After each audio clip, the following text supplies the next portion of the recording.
Donc, bonjour à tous, bienvenue à ce meet-up dont le thème est la CSRD, la directive qui va nous sauver, point d'interrogation.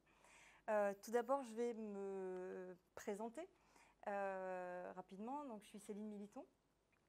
J'ai travaillé comme chef de projet dans de nombreux domaines, la grande distribution, l'aéronautique, les télécoms et beaucoup l'assurance. Et aujourd'hui, je suis consultante en organisation et transformation des entreprises chez Pix Méditerranée, et ce depuis bientôt 3 ans. Ce qui m'a inspiré cette présentation de la CSRD, c'est la mission que j'effectue en ce moment chez un client que j'accompagne en tant que chef de projet, pilote, sur la mise en œuvre de la CSRD. Alors on apprend en même temps qu'on fait, puisque le sujet est nouveau et que les sociétés qui se lancent actuellement essuient un peu les plâtres en quelque sorte. Mais voilà, pour moi, j'adore les challenges et la nouveauté, donc en fait, ça me va très bien. Et je précise tout de suite que je ne suis pas experte en CSRD. Je travaille avec des experts de très haut niveau et ce n'est pas du tout le même métier et la même profondeur de connaissances. Voilà. Mais voilà, sur le fond, je peux quand même présenter un petit peu ce qu'est la CSRD. Et je vais, alors juste pour les participants en présentiel, je vais vous demander de ne pas m'interrompre pendant la présentation. On répondra aux questions, on prendra le temps à la fin. Voilà, c'est parti.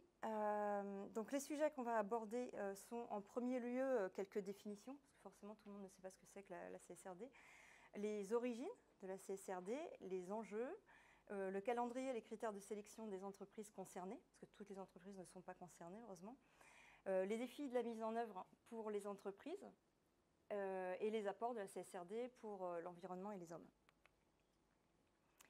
Alors, tout d'abord, c'est la CSRD. Qu'est-ce que c'est?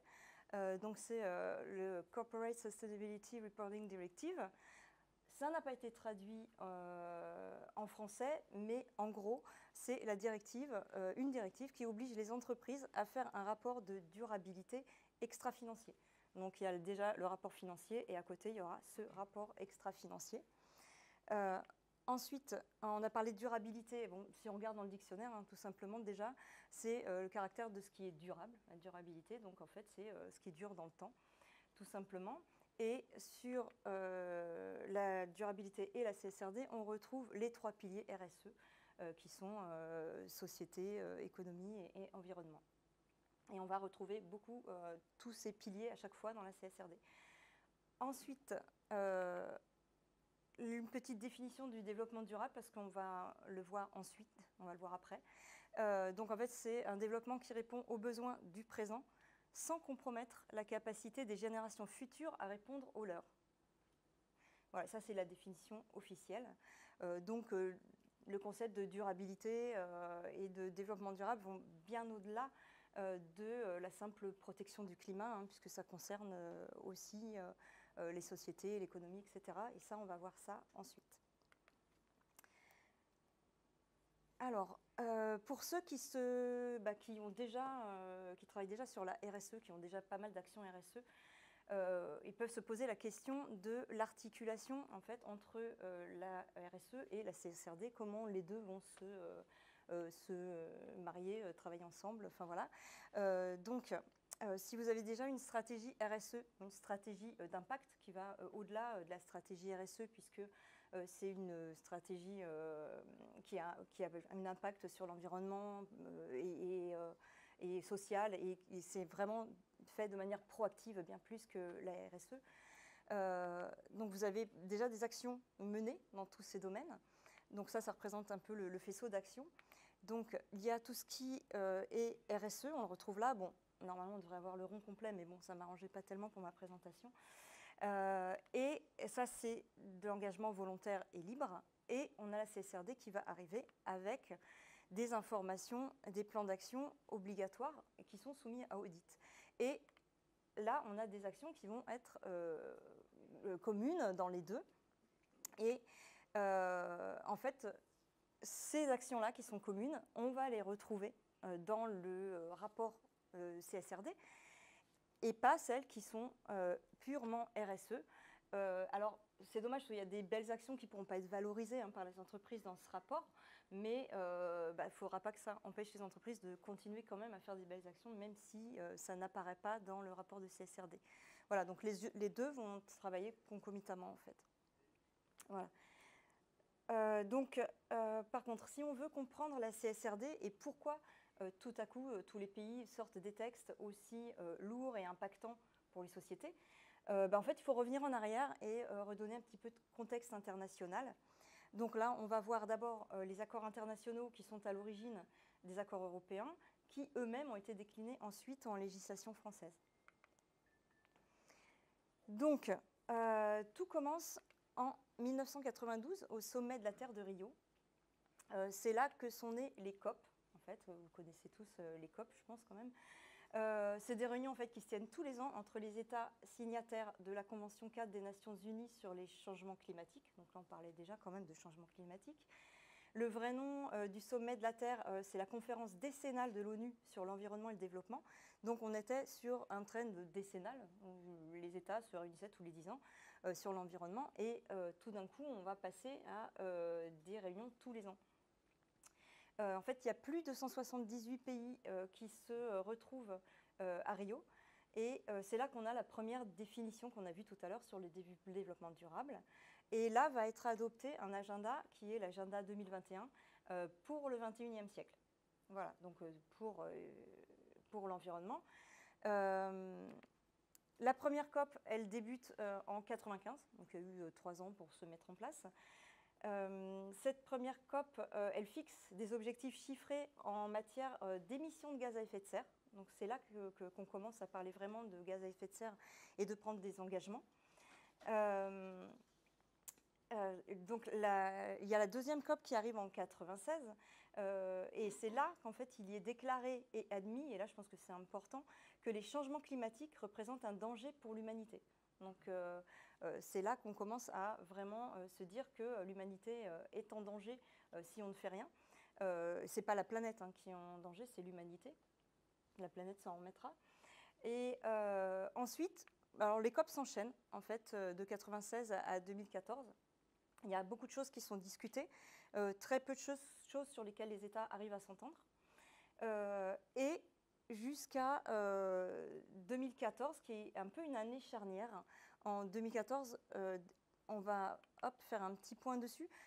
Alors début 2014, fin 2014 et début 2015, en fait, il se passe beaucoup de choses.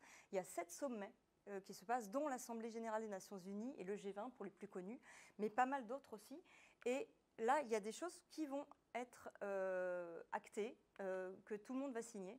Et là, c'est une des premières fois où les États commencent à s'entendre sur vraiment des actions à mener. Et ils décident de l'agenda 2030. Alors, c'est la première fois aussi qu'ils donnent une date, parce que là, c'était un siècle, 21e siècle. Et là, maintenant, on passe sur l'agenda 2030 avec des objectifs pour 2030 qui sont un peu connus. Je pense qu'on les voit souvent sur Internet. C'est 17 objectifs de développement durable. Et ces 17 objectifs qu'il faut atteindre d'ici 2030, ils ont pour objectif d'éradiquer la pauvreté, de protéger la planète et garantir la prospérité pour tous. Donc là, on vise très très large. Vous pourrez les retrouver sur Internet si vous voulez un petit peu le détail. Et ils sont adoptés à l'ONU par 193 pays en septembre 2015. Voilà, sur 197 pays reconnus par l'ONU. Donc ça fait quand même beaucoup. Et c'est juste avant la COP 21. Et là, la COP 21, c'est vraiment la COP qui va tout changer. Alors, retenez bien déjà COP 21 et 2015, parce qu'on va y revenir après. Entre deux, on va répondre à une question que posent tous ces sommets, là, toute cette agitation qui se passe tout d'un coup là, en 2014-2015. Pourquoi? Qu'est-ce qui s'est passé? Qu'est-ce que c'est le déclencheur? Et en fait, c'est tout un tas de rapports et de chiffres qui sont... alors, il y en a depuis un bon moment, des chiffres qui sont émis, mais là, il commence à y avoir des chiffres alarmants. Là, c'est la courbe de température moyenne annuelle mondiale entre 1850 et 2019. Donc là, c'était en 2019. Et on voit bien qu'il commence à y avoir un décrochement là, à partir des années 80-90. Et ce qu'il faut retenir aussi sur ces schémas, parce qu'on va y revenir après, c'est ce 0 ici. Alors, ce n'est pas la température, hein, ça aurait été un peu froid. C'est un référentiel. Ils se sont fixés le référentiel 0 sur l'année, enfin entre 1900 et 1910, on est à 0. Et là, c'est les températures qui montent le plus au-dessus de 0. Et là, quand on regarde 2020, on est à plus 1 ou plus 1,2 degrés au-dessus de ce référentiel qu'ils se sont donnés. Voilà. Et ça, il faut le retenir parce que c'est après qu'on va voir les objectifs qui sont fixés par rapport à ça. Alors forcément, il y a toutes les incidences qu'a cette augmentation de la température, donc la concentration de CO2 qui augmente. Là, c'est en France. Là, c'était mondial, hein, les autres chiffres. Là, c'est en France. Donc, les températures, bah, pareil, en France, ça augmente. Les glaciers fondent, évidemment. Hein, quand la chaleur monte, ça descend. Donc là, c'est mondial. Le niveau de la mer augmente hein, quand les glaciers fondent. Donc, c'est tout un enchaînement de problèmes. Et là, c'est un glacier en France. Donc après, ça, c'est des chiffres hein, qu'on retrouve sur le site du ministère de la Transition écologique. Il y a tous les chiffres, tous les rapports, il y a pas mal de choses.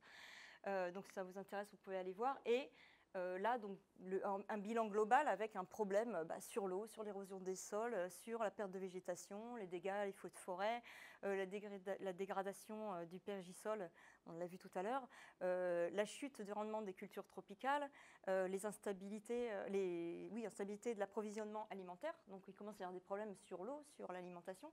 Ça commence à être un petit peu dangereux pour nous. C'est pas ça, c'est après, c'est pas grave. Donc du coup, on revient là à notre COP21, où on s'était arrêté. Donc 2015, COP21, signature de l'accord de Paris. Cet accord, il est signé par 196 pays hein, sur 197, donc c'est pas mal. Et il entérine le fait que la communauté internationale, donc le monde entier, hein, fera tout son possible pour contenir le réchauffement climatique bien en dessous des plus 2 degrés par rapport au référentiel qu'on a vu tout à l'heure, par rapport au net zéro qu'on a vu sur 1900, voire limité à plus 1,5.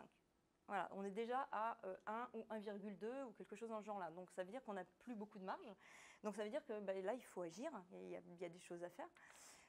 Non, c'est pas ça. Oui, si, c'est ça, c'est ça. Voilà les scénarios. Si on ne fait rien, celui en rouge là, c'est donc ça c'est des rapports hein, qui ont été faits par le GIEC, par avec pas mal de sources.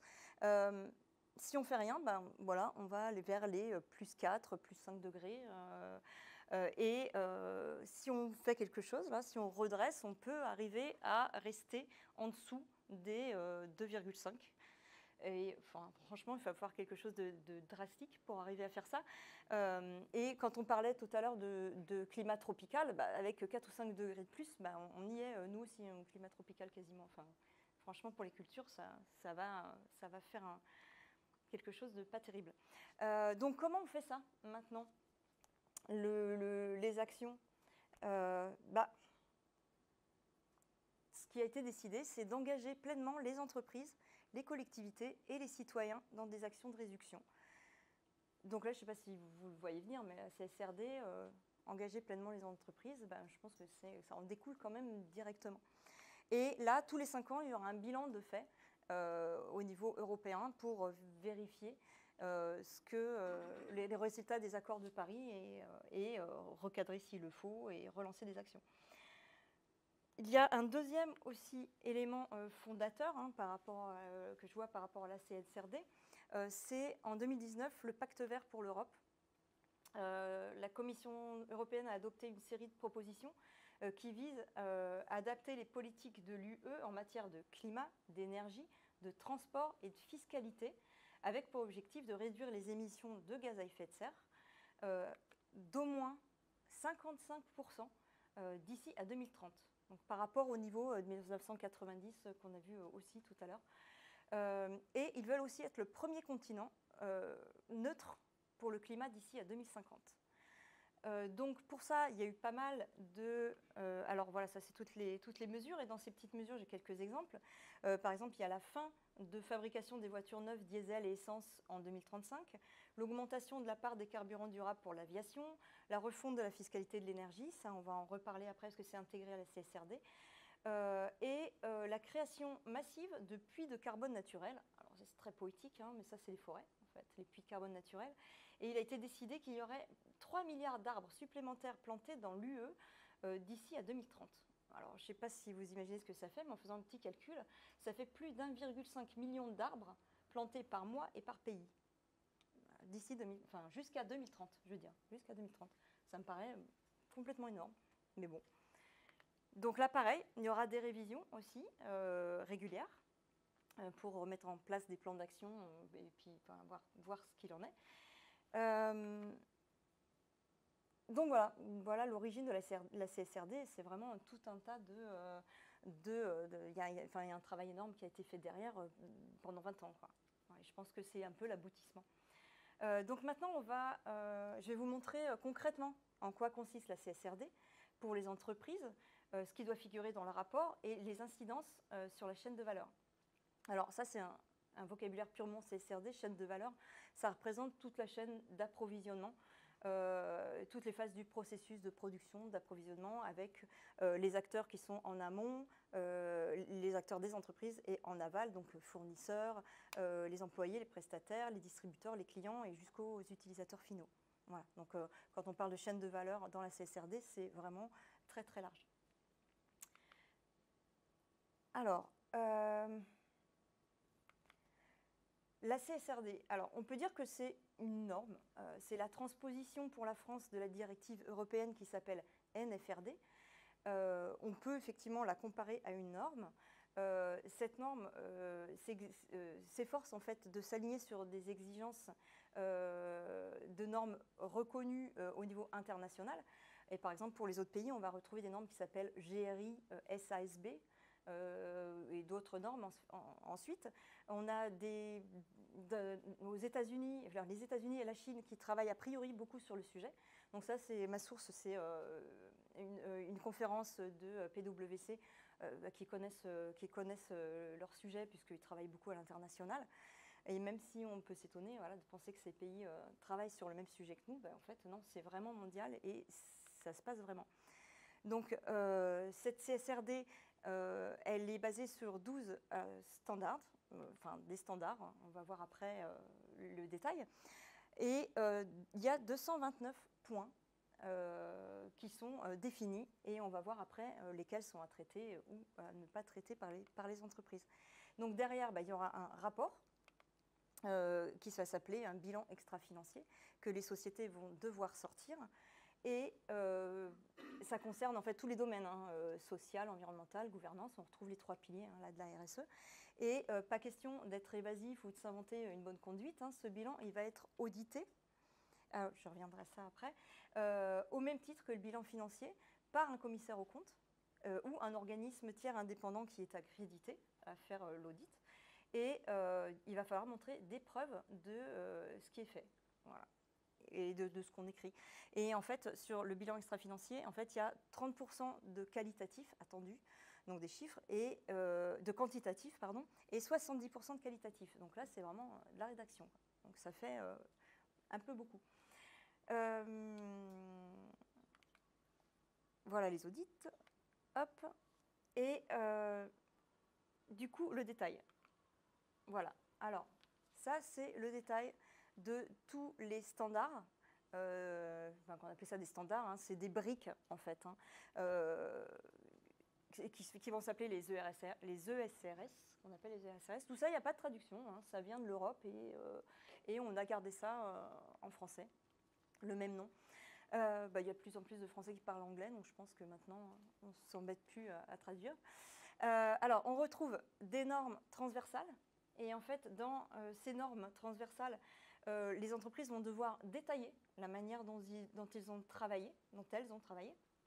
Et par exemple, on va retrouver des informations.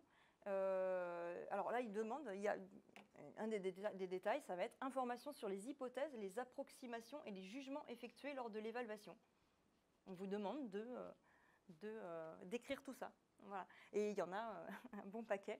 Donc en fait, ça fait pas mal de choses. Ensuite, il y a toutes les normes, enfin tous les standards sur l'environnement.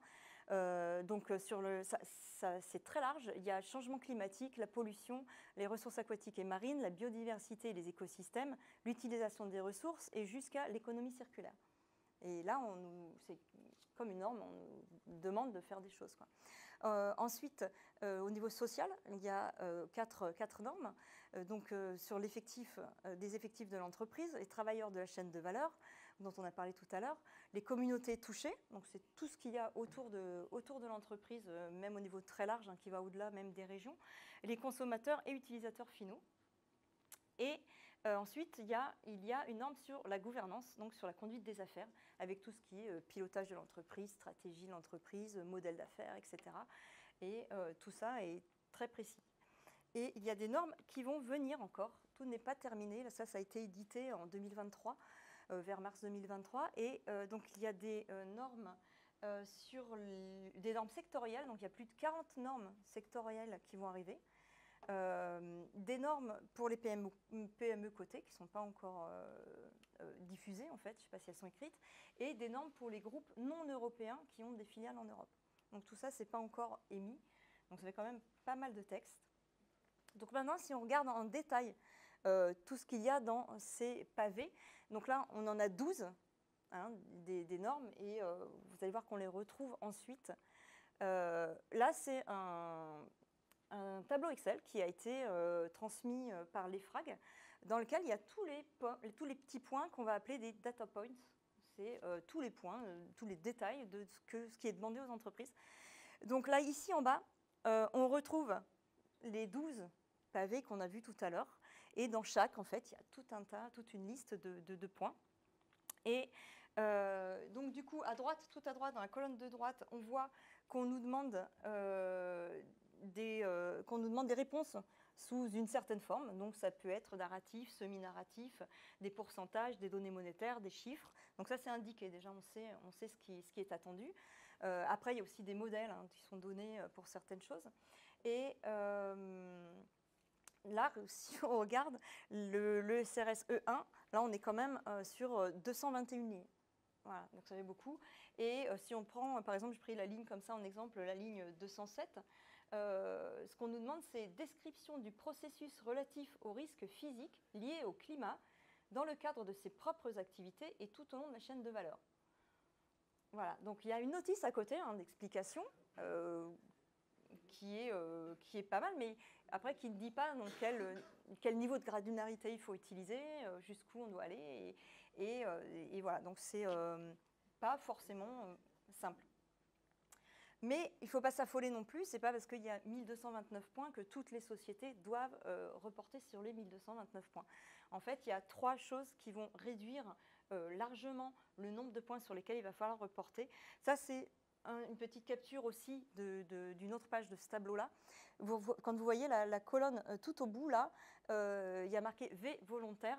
En fait, ça veut dire qu'il y a des actions, des points qui font partie des 1229, sur lesquels les sociétés ne vont reporter que si elles ont envie de le faire. Voilà.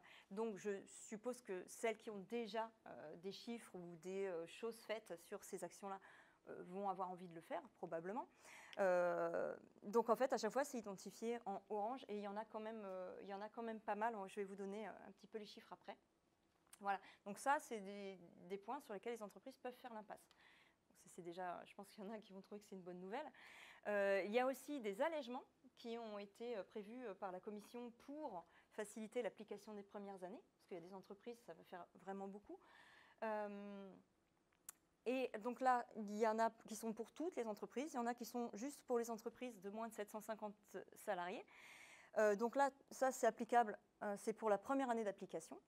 Ça c'est pour les 2 premières années et ça c'est pour les 3 premières années. Donc ça se cumule. Et du coup, il y a une possibilité de ne pas publier donc, tous les petits points qui sont indiqués ici.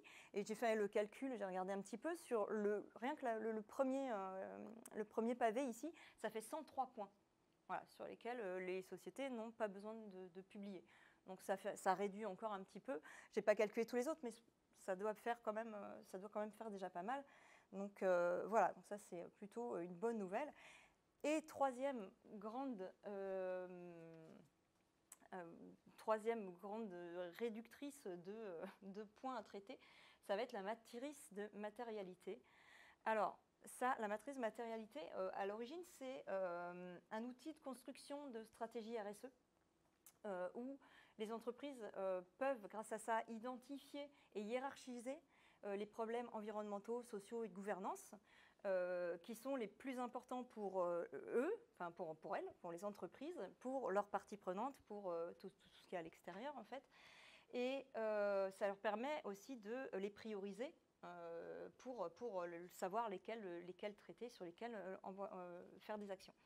Et en fait, là, on voit du coup qu'on a en ordonnée, on a matérialité d'impact. Donc ça, la matérialité d'impact, c'est tous les impacts que l'entreprise et ses activités vont avoir sur le changement climatique et sur les piliers ESG en général. Voilà. Et de l'autre côté, on a la matérialité financière. Là, c'est l'inverse, c'est tous les impacts qu'ont le changement climatique et les piliers ESG sur l'entreprise et sur les activités de l'entreprise et ses finances en fait.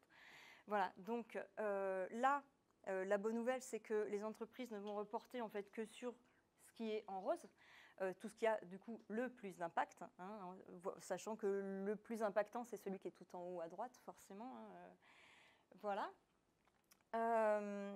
Et concrètement, pour ce faire, pour arriver à établir cette matrice de matérialité, qu'est-ce que vont devoir faire les entreprises?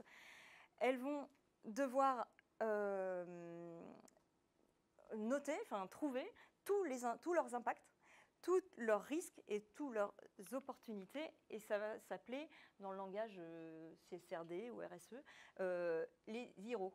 Voilà, quand on parle des zeros, on parle des impacts, des risques et des opportunités de chaque entreprise sur son environnement et par rapport à son environnement. Voilà. Et donc, du coup, là, je vous ai juste mis quelques petits exemples de matrices de matérialité qui ont été faites après analyse de la matérialité. Alors, matérialité, ça veut dire important pour l'entreprise. Hein. Voilà, donc c'est un vocabulaire auquel on n'est pas trop habitué, mais voilà. Et ça, par exemple, forcément, il y a des sociétés qui ont déjà fait des matrices de matérialité, toutes les très grosses sociétés, parce qu'elles étaient soumises, on va le voir après, à l'ancêtre un petit peu de la CSRD, qui est la NFRD. Et donc, en fait, là, c'est celle d'Alstom, par exemple. Donc, on retrouve bien, ici, pareil pour Engie, on retrouve bien ce modèle. Et dedans, on voit qu'on a une quinzaine, en fait, de points sur lesquels les entreprises, là, du coup, vont devoir reporter. Tous ceux qui sont dans le cadran là-haut, là, elles vont devoir reporter là-dessus et expliquer ce qu'elles font, comment elles réduisent leur impact, etc. Enfin, voilà. Ou l'impact extérieur sur elles-mêmes. Et là, j'ai un autre exemple d'une société.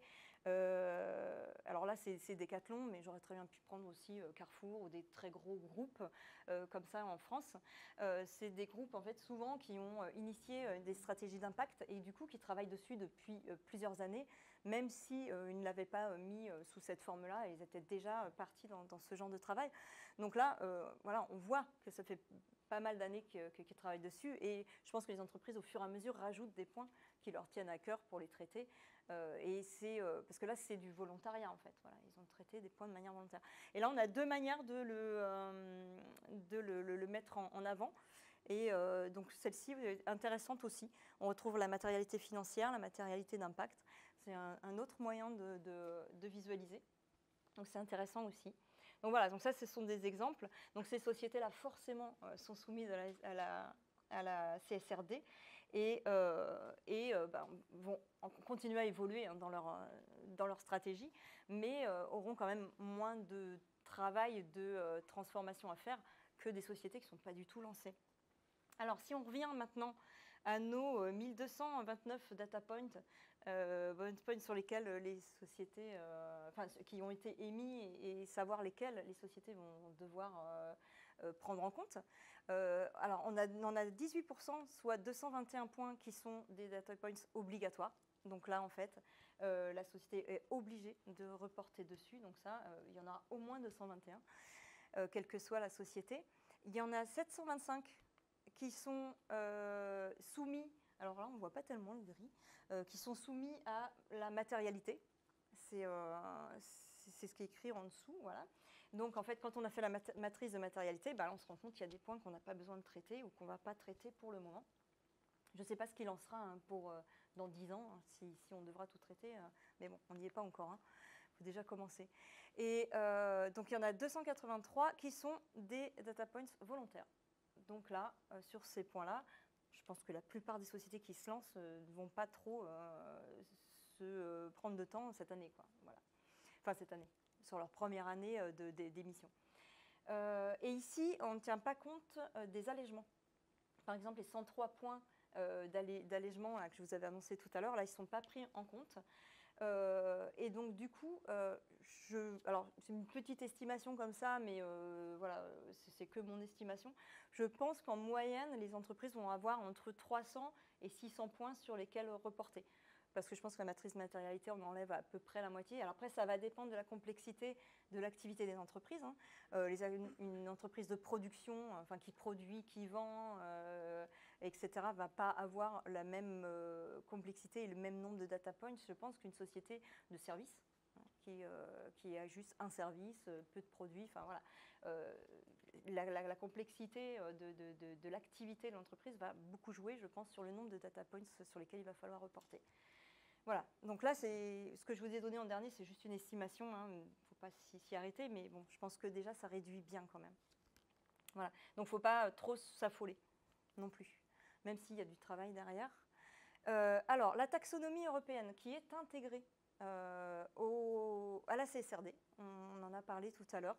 En fait, c'est une nomenclature qui va classer en fait, les activités en fonction de leur contribution dans la lutte contre le dérèglement climatique.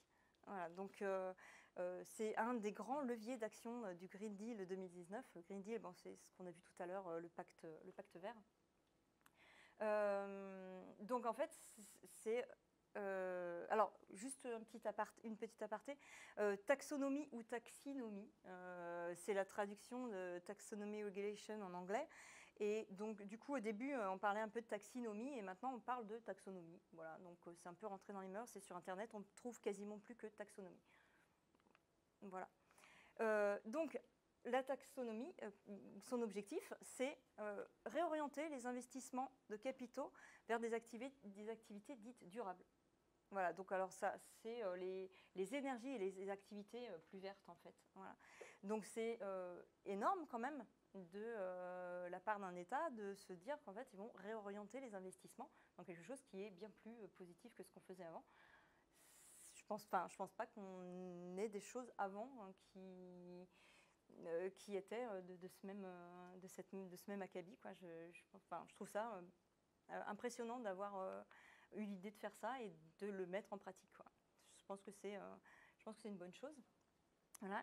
Et donc, les entreprises devront rapporter la part du CA, la part de leur CA ou des produits financiers éligibles et alignés avec la taxonomie. Donc, en fait, elles vont être jugées sur leurs investissements, enfin là où c'est investi. Est-ce que vous êtes dans les économies, dans les énergies fossiles? Est-ce que vous êtes dans les énergies renouvelables? Et je ne sais pas si vous regardez, si vous placez en bourse, il y a un onglet qui est apparu il n'y a pas si longtemps que ça et qui est durabilité. Voilà. Et on a tous les chiffres pour toutes les sociétés qui étaient déjà soumises à l'ancêtre de la CSRD, la NFRD. On a tous leurs chiffres. Voilà. Et du coup, on va voir après, mais c'est très nouveau d'avoir des chiffres comme ça qui sont publiés et qui sont publics. Quoi. Voilà, donc là, en fait, ce sont des indicateurs que toutes les sociétés soumises à la CSRD vont être obligées d'émettre et ils vont permettre du coup une comparabilité des entreprises selon les secteurs et il va y avoir des choses probablement intéressantes qui vont sortir. Donc maintenant, les incidences, en fait, les apports de la CSRD, leurs incidences, les nouveautés qui apparaissent. La première grande nouveauté, c'est la transparence. parce que les données sociales et environnementales des sociétés vont être rendues publiques de ces sociétés-là, avec des informations sur les investissements, sur la manière dont est gérée l'entreprise. Enfin, il y a beaucoup de choses hein, dans la CSRD. Donc ça, c'est très, très nouveau. Ces rapports, en fait, ils vont influencer les décisions, probablement, hein, très probablement, des investisseurs, des consommateurs, des autres parties prenantes. Ça va encourager une production, des pratiques commerciales plus responsables et plus durables. Enfin, j'espère. Et en favorisant du coup une économie plus transparente et durable, bah, la CSRD du coup va avoir des répercussions alors positives hein, donc sur la société, sur l'environnement, et en touchant du coup l'ensemble des citoyens, des communautés, en touchant tout le monde. Enfin, je pense que ça devrait avoir des grosses répercussions un peu sur tout le monde. Et là, en fait, la CSRD va venir du coup impacter directement la mécanique de l'économie actuelle, quoi. C'est on transforme la taxonomie, on transforme tout ça. Donc, je pense qu'il va y avoir un réel impact. On verra, hein, mais voilà. Et le deuxième, du coup, c'est un équilibre entre le rapport extra-financier et financier, hein, le bilan qui existait déjà. Ça veut dire qu'on met sur un même plan l'environnement, le social et le financier des entreprises. Chose qui... Enfin, moi, je n'ai jamais vu ça avant. Enfin, je ne pense pas que ça existait avant. Et c'est plutôt une bonne nouvelle. Ça veut dire qu'en fait, la CSRD incite à une modification des valeurs. Ça veut dire que demain, la rentabilité, ça ne sera plus le seul critère d'évaluation des entreprises. Mais il y aura aussi tout ce qu'elles font au niveau social, environnemental, qui sera pris en compte et sur lesquels les entreprises seront jugées. Voilà, donc ça me semble aussi être une bonne évolution. Et enfin, la comparabilité que ça apporte, d'avoir des sociétés qui vont avoir les mêmes indicateurs. Là, c'est au niveau mondial, hein, puisqu'en fait, tout a été décliné du niveau mondial jusqu'au niveau européen et puis ensuite en France. Donc, ça veut dire qu'on va on va pouvoir comparer pas mal de choses qui vont sortir, tout ce qui va sortir dans les rapports. Et donc, du coup, au niveau mondial, ça va faciliter la compréhension, en fait, des performances en matière de durabilité des pays, des entreprises, voilà, de tout. Et ça va aussi permettre, c'est ça aussi qui va permettre de suivre les résultats à l'échelle européenne, donc les fameux bilans des COP là, tous les 5 ans. C'est aussi grâce à ces chiffres uniformisés qui vont sortir de la part de toutes les sociétés qui sont concernées. Ensuite, les principales incidences indirectes. Alors, on l'a déjà vu, hein, les flux financiers, donc, qui vont être réorientés grâce à la taxonomie verte. Les achats des sociétés vont aussi être impactés parce que les sociétés ont leur bilan carbone hein, à faire. Ça rentre complètement dans le cadre de la CSRD, même si les sociétés ont commencé avant, bien souvent.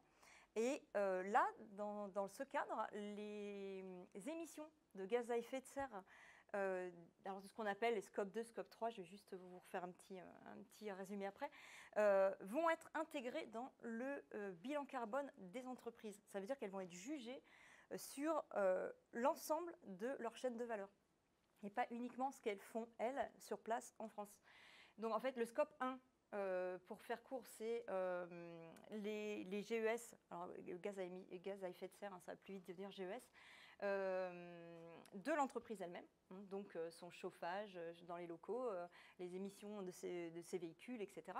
Le scope 2, c'est les émissions indirectes liées à l'énergie, donc c'est tout ce qui est lié au processus de production d'un produit. Hein. Donc là, c'est l'empreinte carbone énergétique qui va être intégrée aussi au bilan carbone. Et le scope 3, le scope, enfin pour dire voilà, le périmètre, hein, on retrouve là toutes les émissions indirectes de l'entreprise, c'est-à-dire ses achats de marchandises, de services, etc. Donc toutes les émissions de ses fournisseurs. Voilà. Donc, et même si une société produit à l'autre bout du monde, en fait, et que ça ne se voit pas en France, toutes ces émissions-là, eh bien, en fait, chaque entreprise va devoir, en gros, supporter sa pollution déportée, en quelque sorte, en réintégrant tout ça dans son bilan carbone. Voilà. Donc, du coup, voilà pourquoi tous les pays se sont mis aussi en ordre de bataille, parce que tout ce qu'on produit loin de chez nous, en fait, on va être obligé de choisir des fournisseurs qui produisent moins de gaz à effet de serre. Enfin, voilà. Je pense que les sociétés vont être jugées là-dessus, donc je pense que ça va introduire des nouveaux critères de choix dans la chaîne de valeur.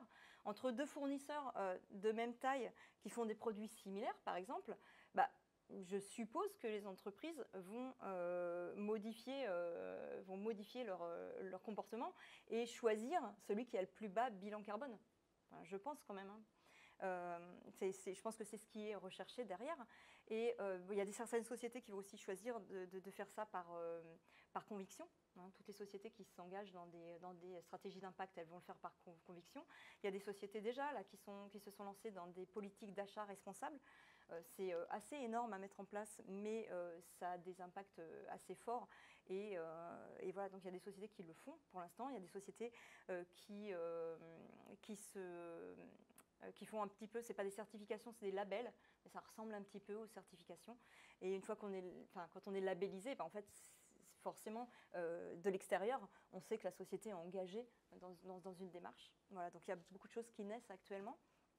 Et donc du coup, quelque part, il y a aussi des fournisseurs, ça va avoir un impact sur les fournisseurs, parce qu'il y en a qui vont être obligés de modifier leur production, donc leurs produits, leur modèle d'affaires, je ne sais pas, mais je pense que ça va avoir des impacts, ça peut avoir des impacts assez énormes. Voilà. Et aujourd'hui, on intègre ça, le bilan carbone, parce que ce sont des chiffres, donc c'est ce qu'il y a de plus facile à intégrer, à comparer, etc. Même si le scope 3, c'est vraiment pas facile à intégrer quand même. Mais demain, il y aura peut-être des KPIs sociaux, environnementaux, parce qu'il y a quand même des chiffres aussi, il y a quand même des choses qui peuvent être comparées. Et si ça se trouve, à un moment, on sera aussi jugé sur des KPIs sociaux, environnementaux, exactement comme pour le bilan carbone. Je ne sais pas trop vers quoi on va, mais voilà. Donc ça fait pas mal de choses qui vont faire bouger, je pense. Voilà, mais c'est bien, je pense que c'est dans le sens positif, même si pour les entreprises, ça va être quand même du travail. Il va y avoir aussi une incidence sur la gouvernance des entreprises, parce qu'en fait, la CSRD demande pas mal de mise en place de politiques, de procédures, de trajectoires, de contrôles. Et tout ça, en fait, je pense que ça va rendre les entreprises plus pérennes, parce que dans notre marché actuel, là, qui est hyper concurrentiel, où tout se défait à une vitesse incroyable, les entreprises, elles doivent être agiles, elles doivent être résilientes pour survivre. Et quand on connaît bien ces processus et qu'on les maîtrise, on est beaucoup plus apte au changement, parce qu'on sait ce qu'il faut changer quand ça arrive. Voilà. Donc maintenant, on va voir ce qui change en termes de législation durable, les critères aussi qui déterminent quelles sont les sociétés qui sont soumises à la CSRD et le calendrier de déploiement de la CSRD en France.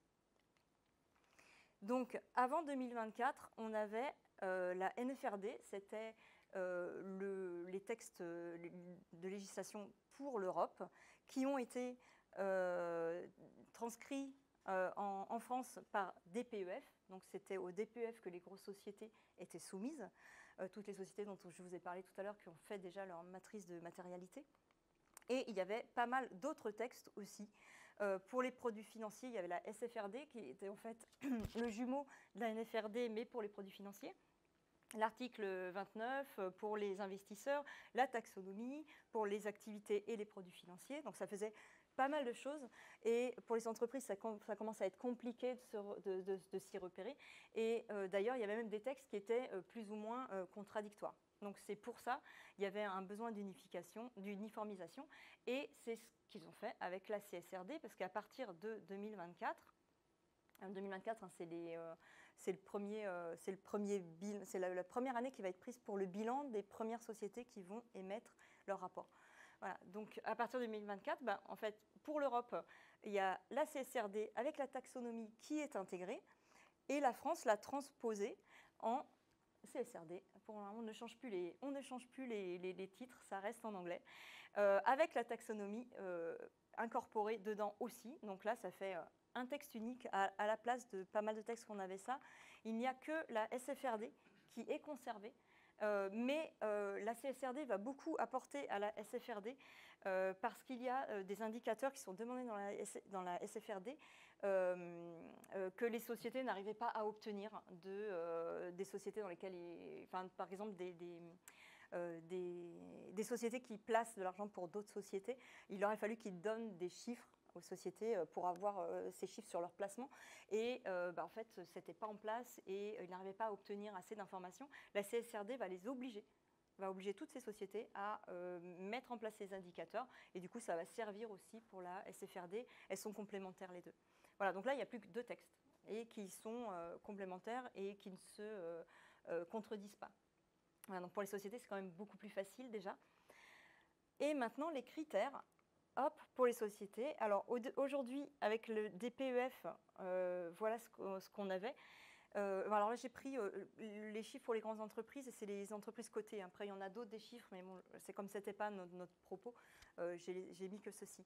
Et à partir de 2024, du coup, on va passer sur la CSRD, alors avec des critères qui ont été modifiés récemment.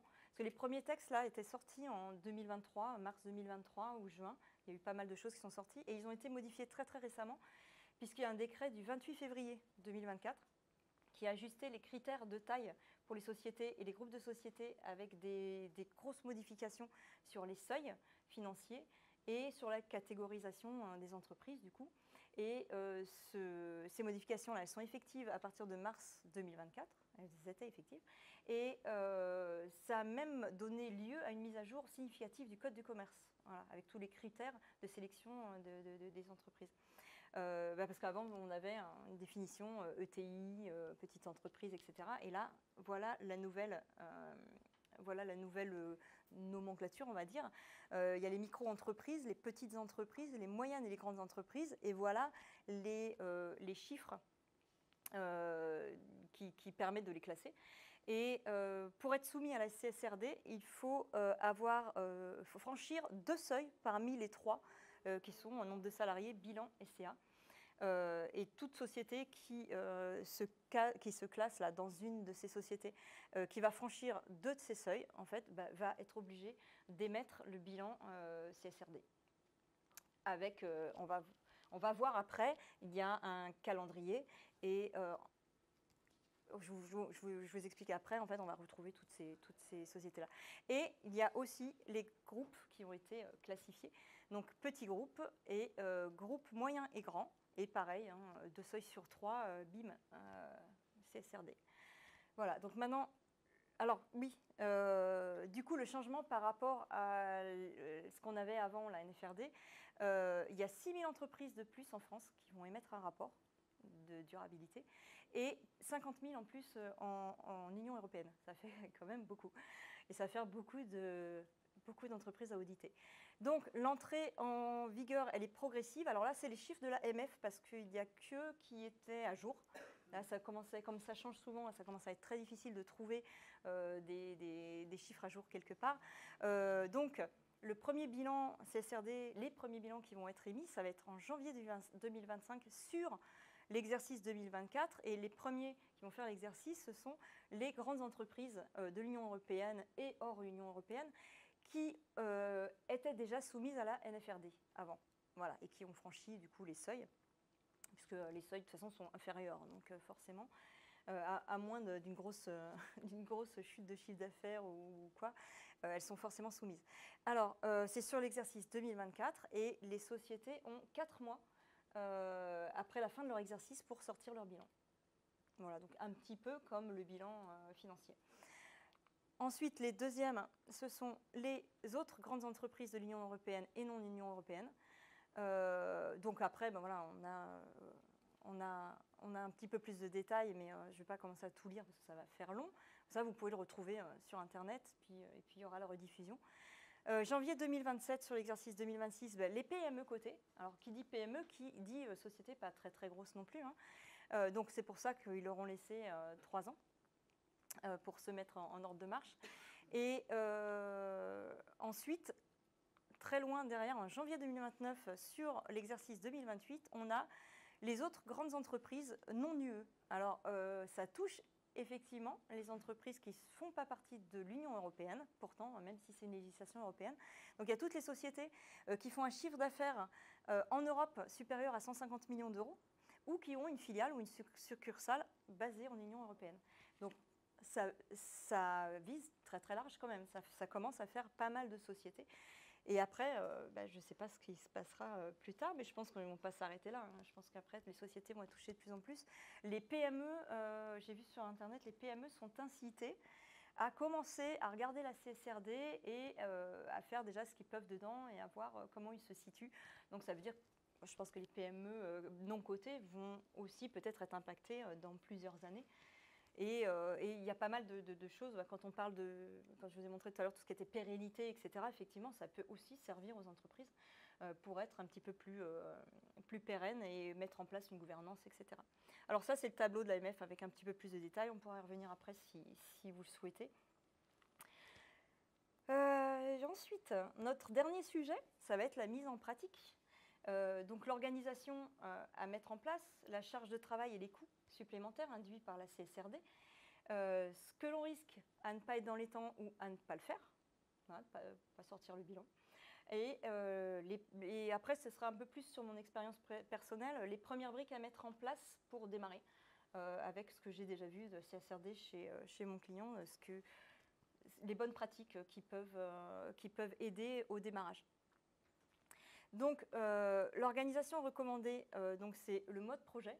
Ça, c'est même écrit dans les textes, hein, de plus en plus, qu'il faut se doter d'une structure projet pour pouvoir travailler sur ce genre de sujet. Parce que c'est un projet transversal, un grand projet transversal qui va toucher toutes les directions. Donc RH, achat, finance, commercial, informatique, marketing, juridique, tout le monde, quoi, voilà. Et il va falloir du coup faire un travail collectif. Parce que même ne serait-ce que déjà la matrice de matérialité, faut la faire ensemble. Alors on va le revoir après. Donc mode projet, ça veut dire un chef de projet ou un pilote. Ça veut dire une gouvernance, ça veut dire des comités de pilotage, des réunions régulières pour la mise en place. Et une méthodologie projet. Après, les sociétés peuvent choisir ce qu'elles veulent comme méthodologie. Il faut l'implication de la direction.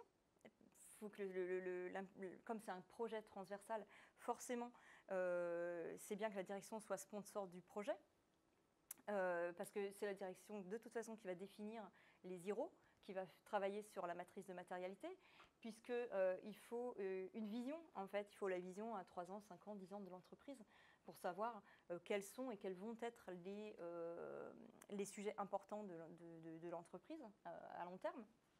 Voilà. Et alors ça, c'est un conseil personnel, de s'appuyer sur des experts, soit des missions plus ou moins long terme, des vrais experts, hein, je ne parle pas du chef de projet, des experts. Et ça peut être aussi des missions éventuellement ponctuelles avec juste quelques heures pour poser des questions, pour faire des points de validation, des choses comme ça. Parce que franchement, il y a des points quand même, même avec les explications, même avec la notice, franchement, c'est très difficile à comprendre. Et il faut vraiment être de la partie, être du domaine et comprendre. Dans la société, là, chez le client que j'accompagne, il y a un groupe d'experts qui nous accompagne et en fait, ils sont 4. Donc, ils sont 4 sur chacun des sujets spécifiques qu'ils connaissent bien chacun de leur côté. Et une personne qui regroupe toute cette expertise, ça ne doit pas être facile à trouver non plus. Je pense qu'il y en a des personnes, mais ça ne doit pas être facile. Voilà. Donc après, voilà, il faut avoir les moyens aussi d'avoir des experts, mais ça me semble important. Surtout que les sociétés qui sont soumises, elles ont quand même des chiffres d'affaires qui sont quand même assez importants. Après, il faut voir les résultats, mais voilà. Des contributeurs, ils font des contributeurs dans chaque direction pour la mise en œuvre, parce que ça va demander pas mal de travail.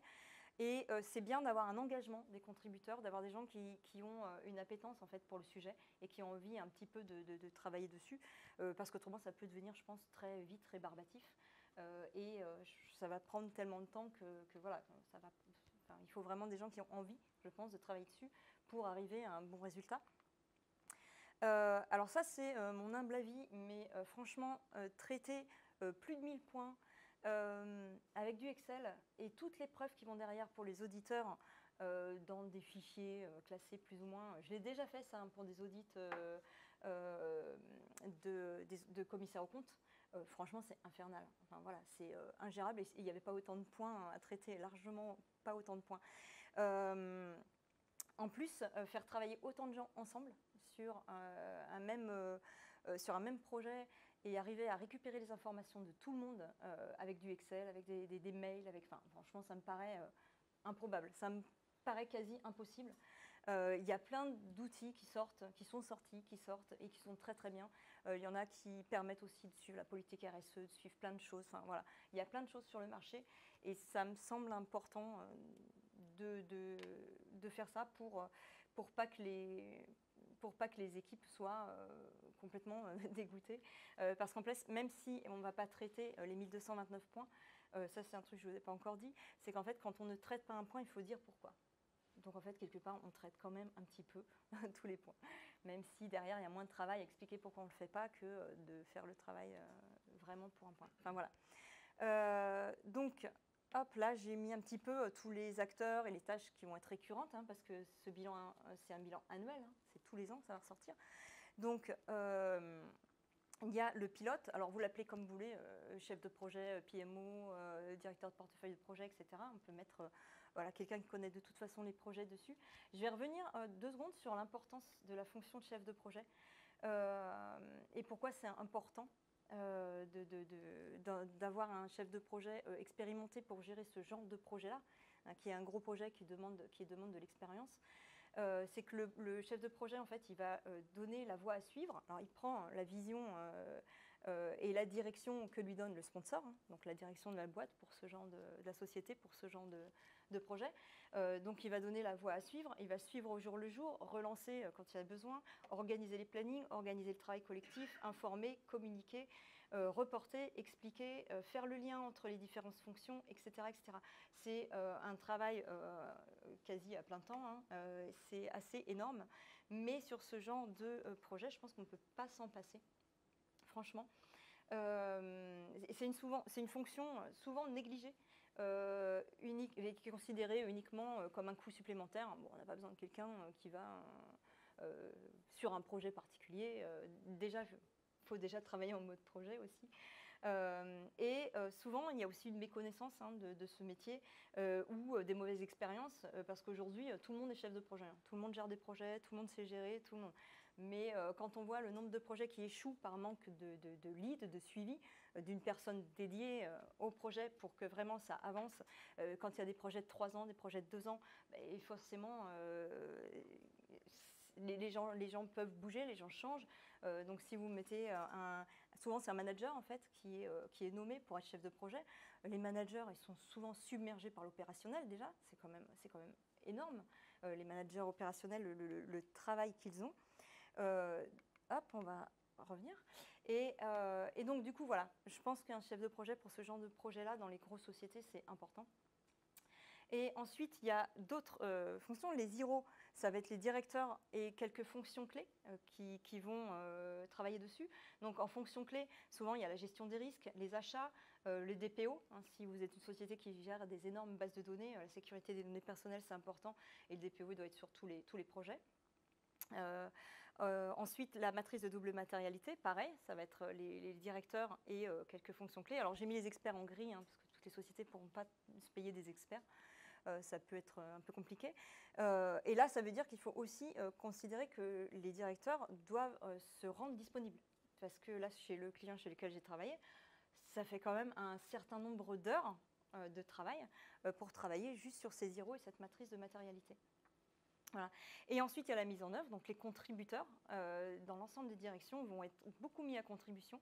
Parce qu'il y a tout ce qui est collecte d'informations pour pouvoir rédiger le rapport, les collectes de preuves aussi pour les futurs audits, le travail d'alignement, la rédaction du rapport, la mise en place du suivi des trajectoires, parce qu'on vous demande systématiquement, à chaque fois qu'il y a une action à mettre en œuvre, des trajectoires et des plans d'action derrière, les évaluations, etc. Tout ça, ça prend beaucoup de temps. Voilà. Donc, il va falloir désigner des personnes qui ont le temps de gérer ça pour arriver bien dans le planning de la CSRD, surtout si on commence tard. Ensuite, il y aura la préparation des audits, donc ça va être le chef de projet ou le pilote, plus quelques contributeurs, souvent qui sont mis à contribution. Et puis, il y aura l'audit lui-même, où en fait, là, ça va être un commissaire aux comptes ou un organisme accrédité, plus le pilote, plus souvent quelques directeurs aussi quand même. Donc tout ça, en fait, ça prend beaucoup de temps. Ça fait beaucoup de temps passé par les équipes, par le chef de projet. Ça fait des coûts, forcément. Tout le temps passé, c'est des coûts. Parce que les gens ne font pas autre chose pendant ce temps-là. Et il faut compter aussi les experts si la société en prend. Et les CAC, les commissaires aux comptes, parce que en fait, ils vont auditer le bilan financier. Là, il y a un budget, mais il va falloir aussi qu'ils auditent celui-ci. Et on va soit doubler le budget, soit l'augmenter de toute manière. Donc ça, il faut le prendre en compte. En fait, il faut le budgéter avant, il faut anticiper. Donc c'est vraiment, le grand mot, c'est l'anticipation pour ce genre de choses. Voilà, donc du coup, par rapport, on va revenir un petit peu sur l'auditabilité. On en a parlé beaucoup d'audit, mais il y a dans les textes des sujets en fait sur la responsabilité, sur sur les rôles en fait qui doivent être modifiés dans l'entreprise. Donc là, c'est la responsabilité des organes de gouvernance qui doit être étendue. En fait, ils doivent veiller collectivement à la conformité du reporting de durabilité et aux dispositions de l'article 8 là, du règlement de la taxonomie. Donc ça veut dire que, quelque part, les organes de gouvernance, là, maintenant, sont responsables de la bonne tenue du rapport et de mettre dedans tout ce qu'il faut mettre. Et il y a aussi les prérogatives du comité d'audit qui sont élargies. Ils doivent contribuer à l'intégrité de l'information. Et alors ça peut être assigné aussi à un autre organe spécialisé, donc il y a tout ce qui est audit interne, etc. Parce qu'en fait, avant l'audit, en fait, les informations doivent être vérifiées.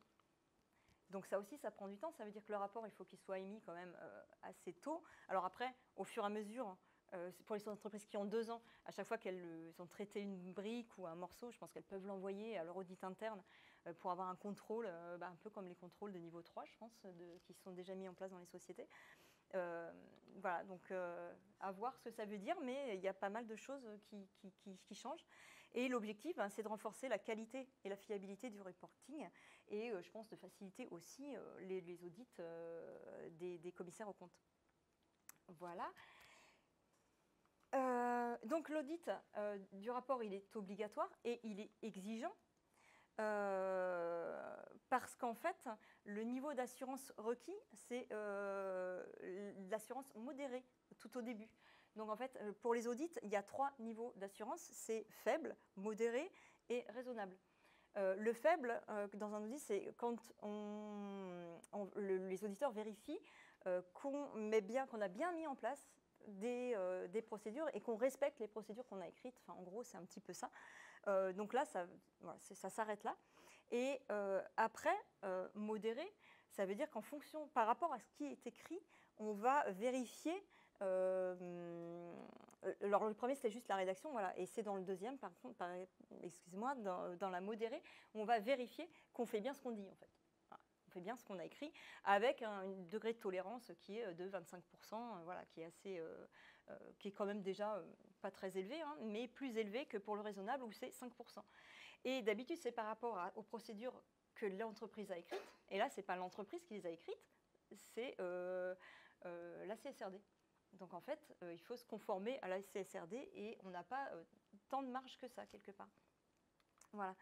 Et à quoi on s'expose? Les risques encourus par les sociétés, si elles ne sont pas au rendez-vous du planning ou si carrément elles ne le font pas du tout, l'audit ou le rapport. En fait, si on n'audite pas le rapport, c'est une amende de 30 000 euros et jusqu'à 2 ans d'emprisonnement. Alors, je ne sais pas, je suppose que c'est le directeur de la société qui est emprisonné, comme ils ont défini la responsabilité avant. Je ne sais pas trop, ça, c'est pas très défini. Et si on fait une entrave aux vérifications ou contrôle des auditeurs, l'amende va jusqu'à 75 000 euros et 5 ans d'emprisonnement. Donc, ça ne rigole pas, hein, voilà.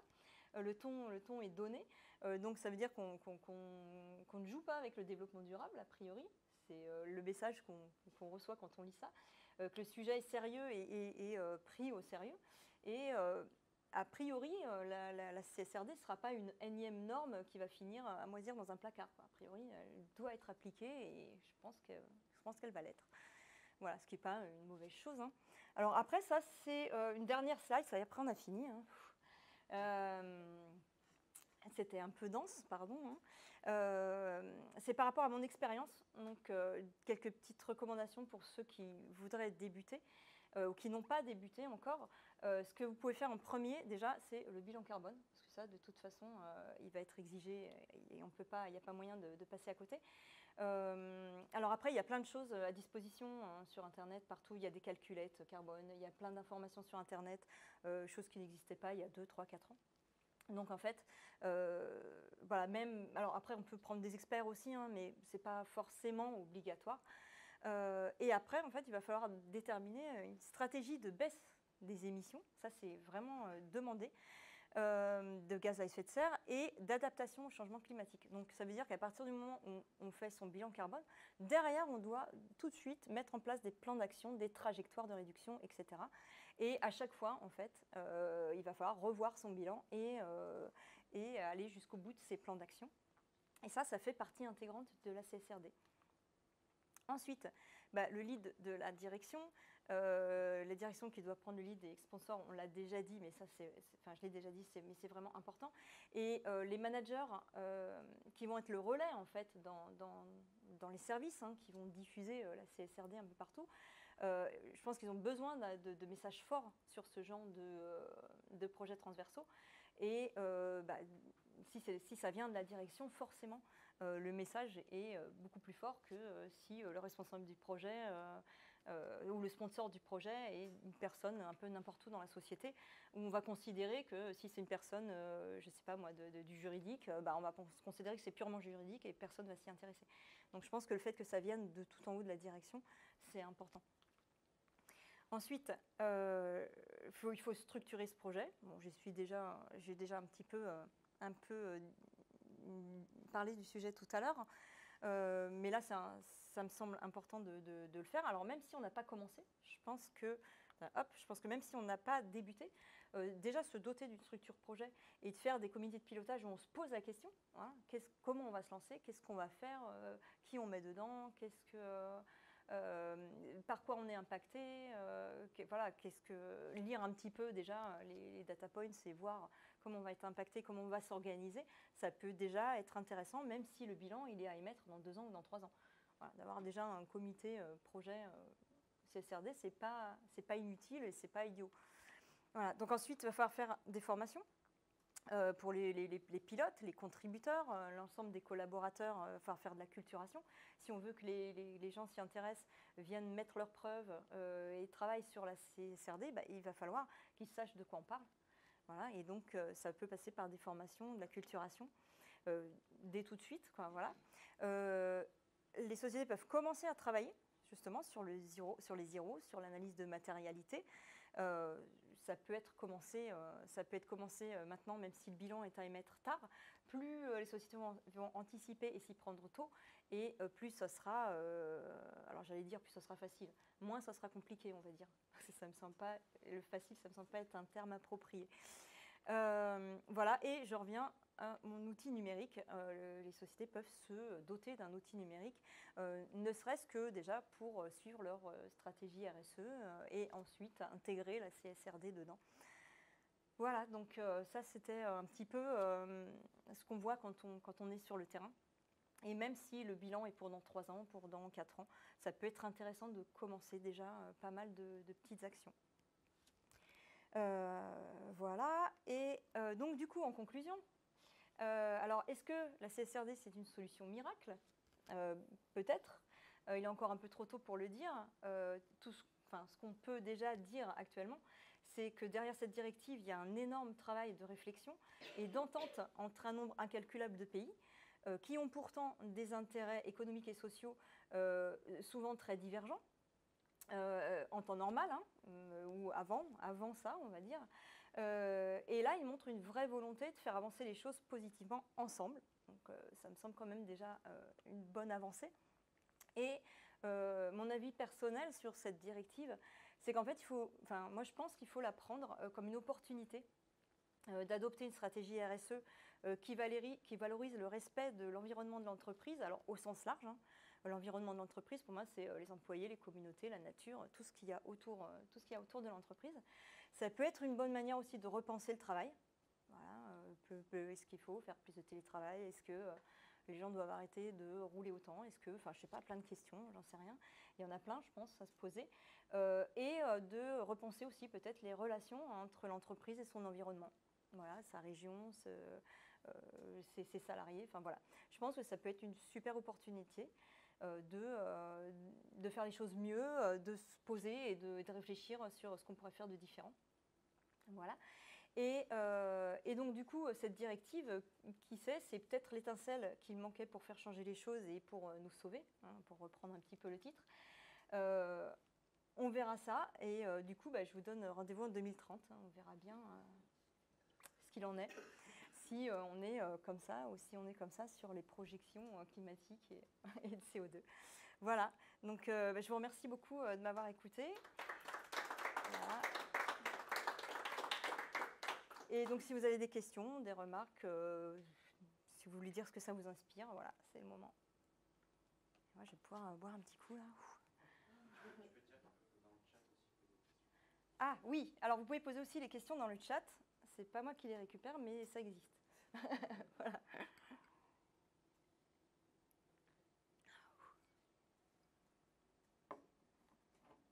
C'est phénoménal quand même comme projet à mettre en place. C'est ouais. monstrueux, quoi. Entre les entreprises, les petites ou grandes, hein, quelle que soit la taille, il y a des problèmes de communication interne. Déjà, oui. Sachant que c'est le début de la roue. Ouais. Je me dis d'accord. Déjà, des sociétés qui ont du mal à gérer des petits projets ensemble, déjà, il y a un travail. Ils peuvent s'entraîner sur des petits projets. On voit soit le verre à moitié vide ou à moitié plein. Est-ce qu'on va, entre guillemets, s'en servir d'opportunité pour s'améliorer de l'intérieur? Ouais. Et ça, comme vous dites, ça vient souvent de la direction qui montre le chemin, quoi. Son enthousiasme. Ou ouais. Je me souviens, il y a plusieurs années maintenant, j'avais fait rédiger mes conditions générales de vente par un avocat. Et étant de nature prudente, il me dit, mais vous faites bien, mais vous ne savez pas pourquoi. Et il m'a dit, vous vous rendez pas compte le nombre d'entreprises, quand il y a une loi, mon rôle à moi, il me dit, c'est de contourner la loi. Ah, ouais. Quand je vois ça, non, mais on a là, en fait... de greenwashing ou des trucs comme ça. Exactement. Il y a les climato-sceptiques, ils vont voir ça comme de la pénibilité et ils vont le faire, mais peut-être pas de la bonne façon. Ouais. Ou ils vont préférer, enfin quand je vois 75 000 € d'amende, c'est que dalle, quoi. Pour des très grosses sociétés. Pour des très grosses sociétés, ouais. C'est moins cher de ne pas respecter, ouais. de faire entrave que de faire. Ça n'a aucun sens. Quoi? La prison, mais c'est simplement parce que. Il y a la prison quand même aussi. Alors, est-ce que ça sera appliqué Aucune idée. Je peux pas dire. Tu peux pas emprisonner une personne de manière commerciale. Il y a un côté pénal derrière. Oui, tout à fait. Mais bon. Mais c'est rien. Non, c'est rien, mais alors après, c'est comme dans la vie. Est-ce que vous décidez de prendre les embûches comme quelque chose de positif et d'avancer et de les... Voilà. Ou est-ce que vous vous enterrez quelque part et vous ne faites plus rien, quoi. Non, c'est surtout au niveau consommateur, en fait. Il joue juste sur l'aspect consommateur, dire à quel point ça va impacter la réputation de l'entreprise. C'est ça, ça joue beaucoup sur... c'est ça, c'est le jugement, la réputation. C'est le consommateur. Parce que moi, ça fait des années que je me dis, mais... les choses ne changeront jamais, c'est pas possible, quoi. Bah, on voit quand même, il y a pas mal de choses qui changent déjà. Oui, non, Mais mais au pas, niveau pas du- suffisamment pour arriver à ces résultats, Ouais, mais c'est ça. Et là, je me dis, ben, en sous-main, enfin, le consommateur, il n'est pas au courant de ça.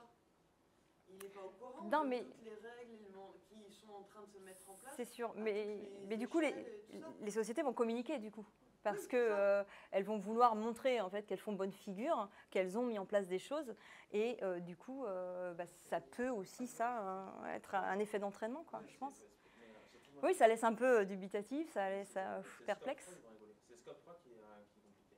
Scope 3, ouais, Scope 3, alors. c'est Ouais, alors au début, le bilan carbone, ce que font les sociétés, c'est qu'en fait, il y a des chiffres qui ont été émis qui permettent, en fait, par rapport au CA des fournisseurs,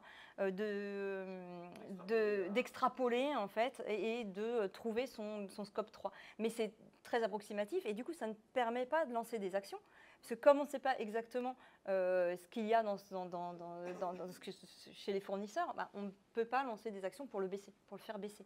Donc en fait, il va falloir. Par exemple, comment tu fais pour monter au 6e sous-traitant qui a fabriqué la prothèse? Je pense qu'ils ont peut-être réduit leurs sous-traitants, je pense qu'ils ont mis des actions en place qui vont leur permettre de maîtriser leurs sous-traitants. Enfin, j'ai lu un petit peu leur rapport, hein, ils ont quand même fait des choses assez drastiques. Il n'y a pas que, hein, il y a plein de grosses sociétés en France, mais est-ce que c'est suffisant, est-ce que c'est pas suffisant, ça, je ne peux pas Avec juger. le Quoi. recul, les fournisseurs éditeront un bilan, des bilans, Ouais. qui pourront être lus et qui favorisera le choix des sujets. C'est sûr, et je pense que les consommateurs eux-mêmes, ce que vous disiez tout à l'heure, hein, quand on va commencer à lire les bilans, parce qu'on va commencer à en entendre parler, la CSRD, tout le monde va commencer à en entendre parler, que les gens vont s'y pencher peut-être un peu, voilà, c'est bien, prendre le temps de lire un peu ces rapports, etc. C'est vachement intéressant, franchement. Moi, j'ai redécouvert des sociétés où je me dis, waouh, ils font tout ça derrière. Tu fais comment avec, enfin, c'est une question piège, mais tout ce qui est double comptabilité de ton bilan carbone? Tu es sous-traitant, tu as ta propre bilan carbone, tu as une double comptabilité de ça. Et comment tu vas le gérer? Comment c'est pris en compte? C'est une question piège parce que j'imagine que tu as pas. Je suis pas. Alors attends, vas-y, refais-le-moi. Comment gérer la double comptabilité La- des émissions? La double comptabilité des émissions. Des émissions. C'est-à-dire qu'un fournisseur, Ouais. il a sa propre, en interne, sa propre émission. Oui, alors oui, d'accord. Ensuite, Ouais. il a forcément un sous-traitant Qui a lui-même son bilan carbone. Ah, ça va s'ajouter, ouais. Ça va s'ajouter. Et en fait, justement, tous les logiciels, là, il y a des plateformes qui permettent d'envoyer des questionnaires aux fournisseurs pour qu'ils les remplissent. Et a priori, les fournisseurs jouent pas mal de jeux dans les sociétés qui ont des bonnes relations de partenariat. Et alors, soit ils remplissent des questionnaires et ça vient alimenter directement le bilan carbone de la société, donc des trucs vachement bien faits. Soit on peut carrément, sur certains, ouvrir carrément la plateforme aux fournisseurs et ils viennent mettre leurs données et eux, ça leur permet aussi de pouvoir suivre leur stratégie RSE dedans, etc. Donc il y a des choses de plus en plus fournies sur le sujet, précises. Ça facilite, ouais, parce que autrement c'est un boulot de titan. Hein. Et le fournisseur ne va pas avoir, je sais pas, pour un même client, potentiellement pas avoir le même impact. Non, c'est sûr. Il va pas utiliser les mêmes C'est sûr. transports, voilà. Donc ça va forcément redécaler et réduire potentiellement sa note, sa Ouais. position. Ça va réduire. Ouais. Et du coup, il peut être impacté lui. Bah, je sais pas, je trouve que Oui, c'est assez compliqué. C'est C'est assez compliqué. Mais après, on peut aussi voir le rôle des grosses sociétés comme des acteurs à part entière qui peuvent aider leurs fournisseurs à faire leur bilan carbone quand ils ne l'ont pas fait déjà, et les aider à améliorer leur bilan carbone et à mettre en place des actions chez eux. Est-ce qu'il y a une corrélation avec le projet Nice qui est de dire finalement on a 8 secteurs d'activité majoritaires, prioritaires en Europe. C'est le projet qui a été lancé suite aux cyberattaques qui a eu lieu sur les transports, sur la santé, pour avoir, et de dire finalement on se sert de ces 8 secteurs qui sont prioritaires et du coup on les met dans un cadre de CSRD aux petits oignons pour montrer l'exemple, plutôt que de dire finalement ce sont les entreprises qui... J'irais plus près. Est-ce que c'est lié? Est-ce qu'il y a ce lien-là ou pas? Là, aucune idée. J'ai rien trouvé là-dessus. J'en sais rien. Après, il y a plein de choses qui continuent à sortir de partout. Et comment ils sont liés, Je pense que tout est mené de front. Et il y a bien un moment où tout ça va se réunir, quoi. Là, Encore. CSRD qui est au niveau européen. Tu as au niveau chinois aussi, États-Unis. États-Unis, les normes là dont je vous ai parlé au début, voilà. Et parce que de toute façon, si on fait produire en Chine, on va intégrer le bilan carbone de la Chine. Et a priori, ils travaillent dessus, les États-Unis et la Chine. J'étais un petit peu aussi. Le problème, c'est que c'est surtout le Bangladesh, le Sri Lanka, le Vietnam. Alors après, ces pays-là, ils ont signé les accords. Hein. Il y a quand même 196 sur 197 qui ont signé. Je ne sais pas qui a pas signé. Qui sont absolument non contraignants et la CSRD qui est contraignante et qui a une directive applicable en droit. Alors, oui, tout à fait. Oui, oui, mais. C'est pas quel, c'est de ces autres pays. Ce qui est sûr, c'est que là, on parle de normes mondiales, en gros. Oui, ça part ouais, de l'ONU. Enfin, peut-être une prise de conscience. C'est une vraie prise de conscience, je pense. Enfin, le fait de. Parce que là, en fait, ces textes-là, et quand on voit tous les points qu'il y a derrière, comment c'est précis, ils ont fait travailler un nombre de personnes incroyable. Ah oui. Ça, je pense. Des chiffres là qui sont ouais. commerce. Ouais. Quand on voilà. Secret, je sais pas quoi, mais ah ben là, il y a des choses qui vont être exposées qui n'étaient pas avant. Ouais. Ouais. Oui. Oui, oui, bah oui, parce que là, il va falloir dire quels sont. Est-ce qu'ils vont le jouer ça va être jugé après, j'en sais rien. Je ne sais pas. Par contre, moi, j'ai une autre question. Est-ce que le gouvernement français pourrait, lui, le faire? C'est-à-dire S'auditer lui-même. Alors, Non, mais. Alors, est-ce que le gouvernement français pourrait s'auto-aider? Alors, les collectivités sont toutes impactées par la CSRD. D'accord. Les collectivités. Et il y en a. Ouais, il y en a pas. A priori, il y en a pas mal qui sont bien lancés. Je pense qu'on leur a demandé de montrer l'exemple aussi, probablement. Je ne suis pas allée chercher les choses là-dedans. Là-dessus, je suis restée dans ce qui est entreprise. Mais je pense que ça peut être intéressant d'aller aussi sur Internet regarder ce qu'on peut trouver. Dans vos slides, je pensais à la chaîne des valeurs. Et je me dis, quand on veut simplifier une organisation, c'est pas mal la chaîne des valeurs comme point de départ. Et là, ça peut y contribuer quand même. Là, chez le client chez lequel je travaille, là, ça fait partie de la matrice de double matérialité. Déjà, il faut identifier toutes les personnes qui sont en amont de la chaîne de valeur et toutes les personnes qui sont en aval. Et donc, en fait, c'est assez énorme. Ouais. Et donc, on a une cartographie. C'est impressionnant. On a le design des services, c'est l'étape. On commence toujours par ça. Déjà, même si ça obligeait les entreprises juste à faire ça et à avoir une bonne notion des personnes ou des entités avec lesquelles elles travaillent, c'est déjà bien de schématiser ça. Mais c'est déjà un gros travail, en fait. Hein. Et ça demande à tous les directeurs et tous les services de se mettre ensemble pour travailler dessus. Et les salariés au quotidien aussi. Et ça c'est. Voilà. Est-ce que tu as des questions sur le chat, Nicolas? Non? Ça va être super clair. Je suis vraiment très satisfaite quand même. Hein. Voilà. Du coup, on va arrêter là. Je vous remercie beaucoup pour votre participation, donc pour aussi les personnes qui ont participé derrière leur écran. Voilà. Et rendez-vous en 2030.